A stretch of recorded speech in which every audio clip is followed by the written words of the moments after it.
Assalamualaikum warahmatullahi wabarakatuh. Salam sejahtera untuk kita semua. Selamat pagi, Bapak, Ibu, dan teman-teman semua. Perkenalkan, saya Nikma Yang Sari dari kelas MJ202 Estetika Humanisme Universitas Cyber Asia.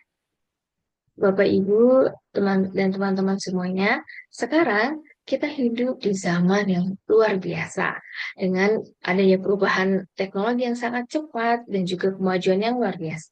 Ponsel yang kita miliki itu bukan hanya sebagai alat komunikasi, tapi juga bisa sebagai asisten pribadi kita.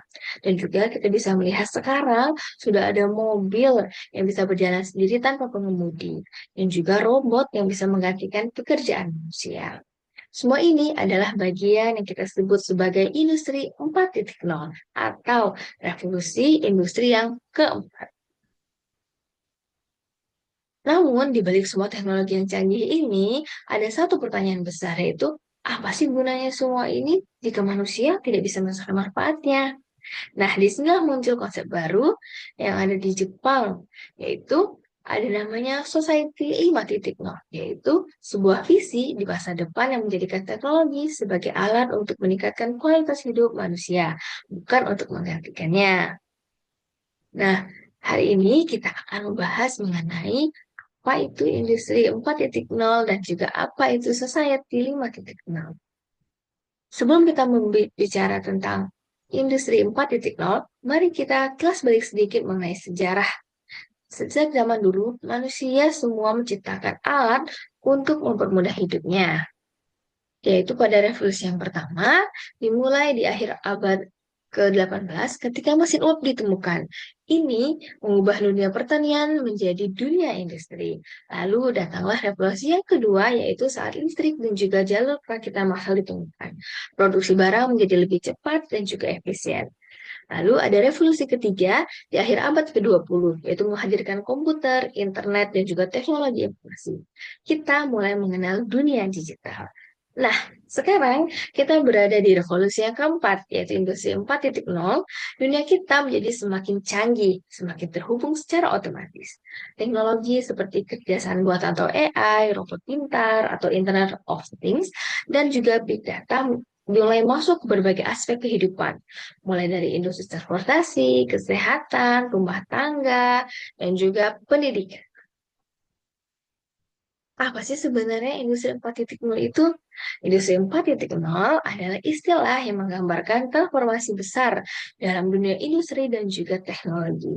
Di sini, teknologi digital dan otomatis itu menyatu, sehingga menciptakan sistem yang saling terhubung, cerdas, dan juga efisien. Contohnya itu, pabrik sekarang bisa memproduksi robot yang bisa saling berbicara dan juga mesin yang berbicara yang bisa menghasilkan keputusan. Dan juga mobil, kita bisa melihat di jalan seperti mobil Tesla, itu bisa berjalan tanpa adanya pengemudi. Dan juga contoh lainnya seperti kita bisa menganalisis perilaku kita. Sebuah aplikasi itu bisa menganalisis perilaku kita, seperti memberikan rekomendasi. Nah, contohnya itu pada saat kita daftar YouTube atau daftar Netflix. Biasanya itu kita dikasih nih, ada beberapa eh, hal yang kita sukai. Misalnya kita suka dengan tema percintaan, atau horor, atau bisa science fiction, atau juga yang lainnya. Nanti pada saat kita klik suka, maka Netflix atau YouTube akan merekomendasikan film atau video yang sesuai dengan kesukaan kita. Nah, industri 4.0 ini berfokus pada efisiensi dan juga produktivitas. Selanjutnya, apa sih itu Society 5.0?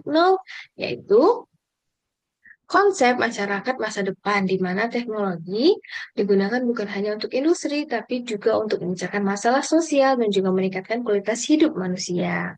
Konsep ini mengatakan bahwa kita tuh tidak hanya butuh dunia yang canggih, tapi dunia yang juga berkeadilan, inklusif, dan juga manusiawi.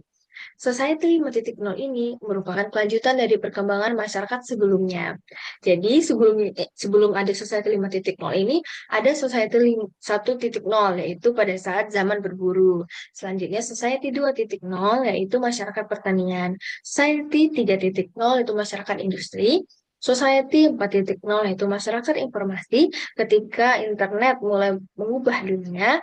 Nah, sekarang itu adalah Society 5.0 seperti yang kita rasakan sekarang ini, masyarakat yang super cerdas, di mana manusia dan juga teknologi hidup berdampingan. Jadi, Society 5.0 ini bukan hanya kemajuan, namun ada juga keadilan dan juga kebahagiaan untuk manusia. Selanjutnya itu perbandingan antara industri 4.0 dan juga society 5.0. Pada industri 4.0 itu berfokus pada teknologi dan juga industri otomatis, robotika, dan juga AI. Dan juga meningkatkan efisiensi bisnis serta potensi kesenjangan digital. Nah, sedangkan Society 5.0 ini itu fokus pada manusia dan juga masyarakat, inovasi untuk kesejahteraan sosial, menyelesaikan masalah kehidupan, dan juga solusi eksklusif serta adil. Nah, kedua ini itu tidak bertentangan, justru saling melengkapi satu sama lain. Society 5.0 ini menggunakan teknologi dari industri 4.0 untuk tujuan yang lebih mulia, yaitu kemanusiaan. Pertanyaan yang penting yaitu karena Society 5 ini bukan sekedar konsep futuristik, tapi sudah mulai hadir dalam kehidupan sehari-hari. Contohnya, di kehidupan nyata kita yang ada di sekitar kita yaitu di bidang kesehatan. Yaitu kita bisa konsultasi melalui aplikasi seperti yang ada sekarang seperti Halodoc atau juga Halo Dokter. Jadi kita bisa berkonsultasi tanpa harus datang ke rumah sakit. Jadi kita bisa berkonsultasi dimanapun dan kapanpun. Nah, ada juga contohnya seperti jam pintar, smartwatch, yaitu bisa memantau detak jantung, tidur, dan juga bisa menghitung langkah kita. Nah, ini kan bisa yang bisa kita rekam sehingga bisa kita langsung kirim ke dokter. Dan juga ini bisa membuat kita lebih aware lagi terhadap kesehatan kita. Selanjutnya itu ada di dunia pendidikan. Banyak sekali sekarang platform-platform seperti Ruang Guru, Genius, atau Coursera yang membuka akses belajar untuk semua orang dan di mana saja. Jadi kalau sekarang kita bilang, sekarang susah belajar atau mengakses informasi itu salah, karena kita bisa belajar dimanapun dan kapanpun. Dan juga dengan adanya internet ini dan juga perangkat digital, membawa pendidikan ini dari tempat yang sebelumnya sulit dijangkau, sehingga bisa dijangkau oleh semua orang. Selanjutnya itu di bidang pertanian. Sekarang pertanian menggunakan sensor untuk mengetahui kadar air dan juga kondisi tanaman secara real time. Petani juga bisa menggunakan drone atau juga satelit untuk memantau lahan pertanian secara efektif dan juga akurat. Tentu ini sangat membantu para petani kita untuk menghasilkan hasil pertanian yang sangat bagus untuk kita semua. Selanjutnya yaitu transportasi dan juga kota pintar atau smart city. Disesuaikan dengan kepadatan jalan, bukan hanya berdasarkan timernya. Itu adalah lampu lalu lintas otomatis. Seandainya itu pembayaran transportasi tanpa uang tunai. Nah, misalkan kita mau lewat jalan tol, sekarang sudah ada tap cash, e-tol, GoPay. Tentu ini sangat mempermudah kita ya, apalagi zaman sekarang itu kita sering sekali kayak cashless. Jadi cuma kayak bawa handphone itu tuh sudah bisa terjangkau semuanya. Jadi kalau misalnya kita lupa bawa uang, nah kita bisa menggunakan handphone, kita bisa tarik uang, kita bisa menggunakan e-tol dan lainnya. Sehingga pembayaran bisa semakin mudah. Selanjutnya adalah di bidang rumah tangga. Ada lampu atau AC atau TV yang bisa kita kendalikan lewat ponsel atau perintah suara. Contohnya Google Home. Setelah kita masuk ke rumah, kita hanya bilang nyalakan lampu, nyalakan AC, nyalakan TV. Nah, otomatis lampu, AC, dan juga TV itu akan hidup sendiri. Tentu sekali ini sangat mempermudah hidup kita, kan? Selanjutnya yaitu layanan publik dan juga pemerintah, seperti layanan kependudukan, pajak, perizinan bisa diakses lewat internet tanpa harus datang antre panjang. Contoh nyatanya itu di kantor pajak, kita tidak perlu datang ke kantor untuk meminta informasi atau sekedar untuk melapor SPT tahunan atau yang lainnya. Kita bisa mendapat informasi itu di rumah tanpa harus datang antre panjang. Bisa bisa juga diakses melalui media sosial seperti Instagram atau juga ada nomor nomor telepon layanan helpdesk-nya melalui WhatsApp atau juga kita bisa melihat video-video dari YouTube. Dengan begitu, ini kan sangat efisien ya sehingga kita tidak perlu mengeluarkan waktu untuk pergi ke kantor pajak. Jadi kita bisa mengakses apapun informasi itu dari rumah. Informasi yang sangat jelas dan juga yang mudah diakses untuk kita. Jika kita mau menghubungi pegawai pajak, kita juga bisa melalui WhatsApp. Sungguh ini adalah inovasi yang sangat berguna sekali untuk masyarakat karena tidak perlu mengeluarkan uang, menghabiskan waktunya, sehingga mereka bisa mengakses semuanya di rumah. Selanjutnya, tadi kita sudah banyak sekali mendapatkan manfaat. Namun, kita juga harus tahu loh, tantangan apa saja sih yang harus kita hadapi. Yang pertama itu kesenjangan digital. Tidak semua orang punya akses teknologi yang sama dengan kita. Masyarakat di daerah terpencil sering kekurangan infrastruktur dasar seperti jaringan internet, listrik yang stabil, dan juga perangkat digital.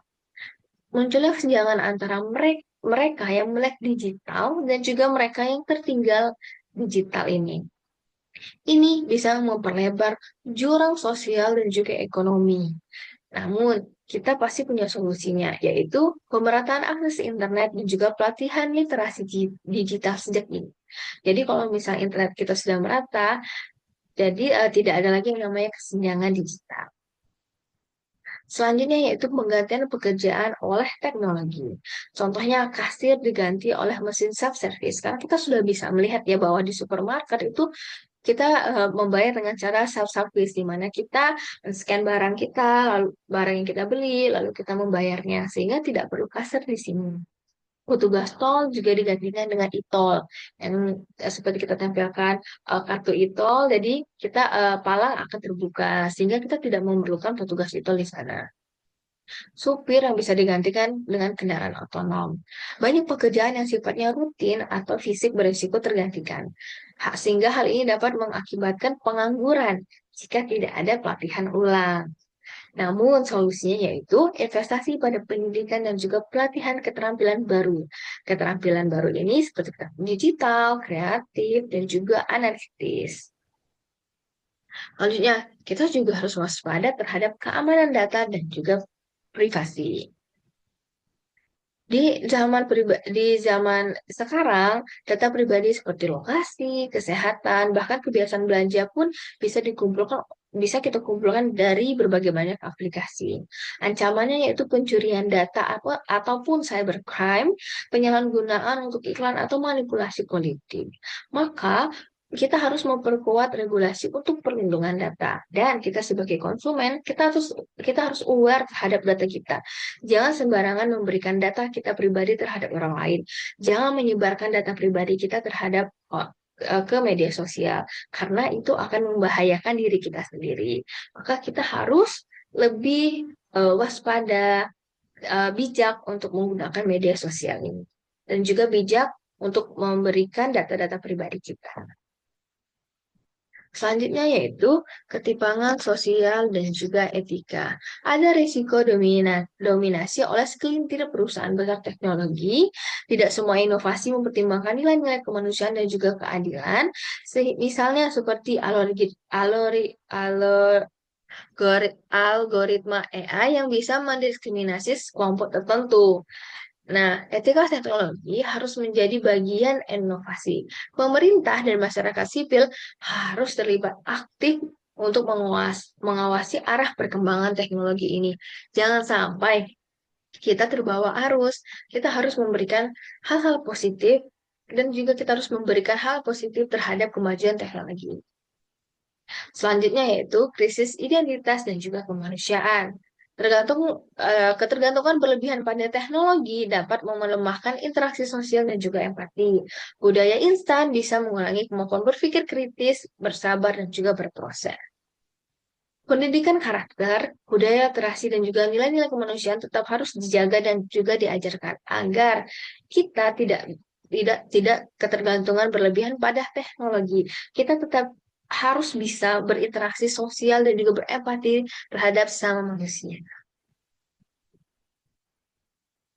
Nah, tadi kita sudah melihat manfaat yang kita dapatkan dan juga tantangan yang kita hadapi. Selanjutnya, apa sih yang harus kita lakukan di era industri 4.0 dan juga 5.0 ini? Nah, yang harus kita lakukan adalah yang pertama, tingkatkan literasi digital dan juga teknologi. Kita harus paham dasar-dasar teknologi seperti AI atau juga big data, meskipun kita bukan ahlinya. Jadi kita jangan cuek terhadap perkembangan ini. Belajar menggunakan teknologi secara produktif bukan hanya sebagai hiburan. Kita menggunakan teknologi ini secara positif, sehingga kita bisa memberikan hal-hal yang positif juga. Kenapa? Karena kita bisa beradaptasi dengan perubahan kerja, bisnis, dan juga gaya hidup yang semakin digital. Sehingga kita tidak ketinggalan. Namun kita tetap mengambil hal positif dari teknologi ini. Selanjutnya yaitu terus belajar dan siap berubah. Dunia kerja berubah begitu cepat. Pekerjaan lama bisa hilang, tapi pekerjaan baru pasti juga akan muncul. Maka kita harus aktif untuk mengikuti pelatihan, kursus online, atau belajar mandiri. Banyak sekali sekarang kelas-kelas online yang bisa kita akses, baik itu gratis maupun berbayar. Itu kan bisa menambah informasi dan juga menambah pengetahuan untuk kita. Bahwa pengetahuan itu sangat penting buat untuk kita. Karena kita yang cepat belajar akan lebih siap menghadapi disrupsi teknologi ini. Selanjutnya yaitu gunakan teknologi untuk kebaikan sosial. Jangan hanya konsumtif, jangan juga, tapi kita harus menjadi manusia yang kreatif dan juga inovatif.